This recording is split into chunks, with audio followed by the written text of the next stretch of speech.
Hey guys, and welcome back to another video. If you're new to my channel, thank you so much for clicking on this video. I really hope that you'll stick around by hitting that subscribe button. And I also want to give a huge shout out to Reaper Gaming. Thank you so much for your donation. I really appreciate it. And for those of you who don't know, there's a PayPal link in my description box, along with my Instagram and my Facebook group links. So if you guys want to follow me on Instagram or join my Facebook group, that would be awesome. I'm usually posting on there quite often. Actually, I just kind of started posting to my group, so that's a little new. But either way, if you do give me a donation on my PayPal link, I will give you a shout out in upcoming videos.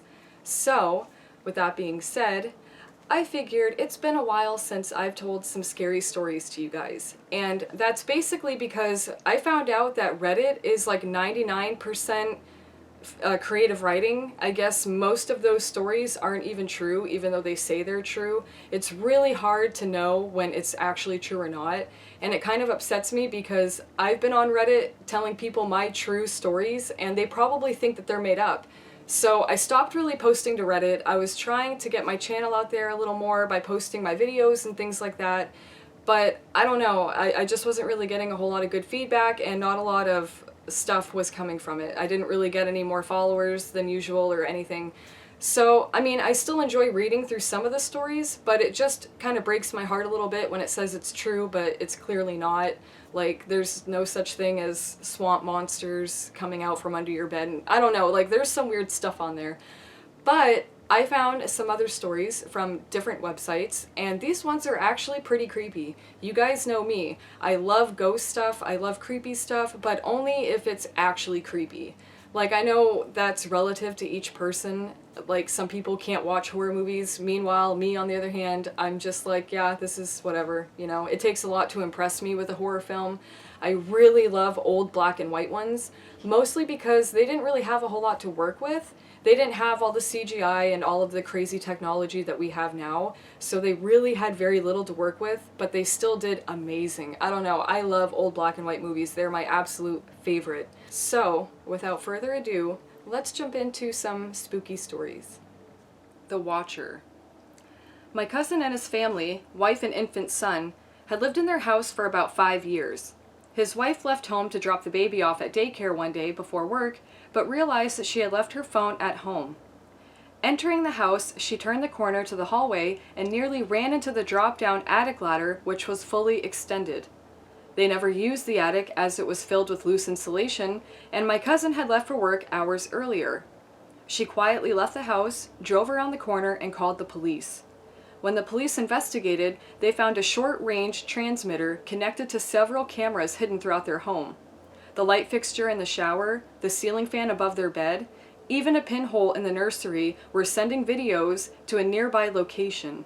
Their neighbor, a few houses away, had been given a key by the prior owners, and he installed surveillance equipment once he knew their schedule. My cousin's wife walked in on him updating his equipment, but he forgot something at his house and left to go get it, and that's when she walked in. He had been watching them for years. The Blind Old Lady. I worked at a women's clothing mail-order catalog call center. During training, a veteran worker was talking about getting to know the frequent callers and the story of one in particular. So an old lady used to call in often. She was blind, but she would have the manager of her apartment complex help her pick out things. She would order often, and they got to know her by name. Well, eventually she stopped calling in, so they contacted the number they had for her, which was the apartment manager's number. The old blind lady was fine, but she had to be moved to a new building. You see, the blind old lady was very meticulous with her cleaning. She cleaned everything often. So one day, the manager had come in to do some maintenance for the first time in many months. Every room in her apartment, above head level, had thick webs and nests of black widow spiders. Hundreds and hundreds of them.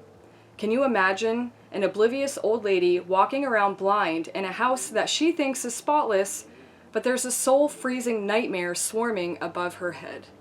Fuck that. The Man Who Asked for Help.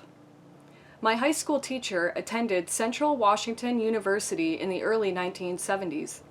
She and her best friend, Susan Rancourt, were leaving the library late one night to go to a movie. Susan was offering to carpool together on the way out when they were approached by a guy with a broken arm trying to carry a diorama of some sort. He asked for some assistance, which they both gladly agreed, but then my teacher realized that she had left one of her books in the library. The last she saw of Susan was her smiling face as she graciously helped this guy to his yellow beetle. Susan was reported missing, and it turned out that she was abducted and murdered by serial killer Ted Bundy. A nightmare visitor. When I was about 10 or 11 years old, I stayed up sort of late. When I got to bed, I was still feeling restless. I was in bed awake for probably an hour when I started hearing a rather unsettling noise. Muffled crying. I focused on it, hoping it was my imagination. After a few minutes, I needed to see what it was. I turned around in the bed to see a woman in a dress standing at the far side of my room crying into her hands. Her hair was matted and her clothes tattered. She was about 7 or 8 feet tall, crammed under the ceiling. After a few seconds, she looked up at me and screams, but it sounded like it was coming from far away. She made eye contact with me, turned around, and walked through the wall. I stayed awake that entire night. He's still there. I was at a friend's house when I passed out on the couch. I woke up a bit later and realized it was time for me to go. I got up and noticed my buddy's light on in his room, but the door was shut. I walked by the door and I told him I was leaving because I had to work in the morning. He said, "Yep, see ya." I went to the fridge to grab a drink. I walked back by his room and said, "Later, dude." He said, "Yep." But something didn't seem legit. It didn't sound quite like him, so I opened the door. No one was there. No one was in the house. I went outside and his truck was gone. I freaked the hell out. I called his cell phone, and it turns out he had left to go to McDonald's 15 minutes prior. I bolted outside and waited for him to get home. He told me that the kid that used to live there years ago hung himself in the attic, and ever since he's lived there, he has noticed strange things and voices. This was confirmed by the neighbor, who is the kid's older brother. After that, just about anyone who goes over there has a weird experience. My buddy has dealt with it for years. When it gets weird, he just yells out, "Leave me alone!" And he says that the weird vibes stop for a bit, but that they always come back. Alright guys, well that wraps up my video for today. I hope that you found these stories a little bit spooky. If you did, please hit that like button and let me know, and it also makes me feel happy.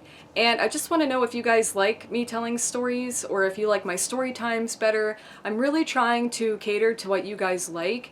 It's a little difficult though, because I don't get a lot of feedback from a lot of people. So the like button really helps me out a lot. And also, like I said in the beginning, if you want to have more updates from me, please follow my Instagram and go to my Facebook group. And I hope you guys have a great night, and I'll see you next time.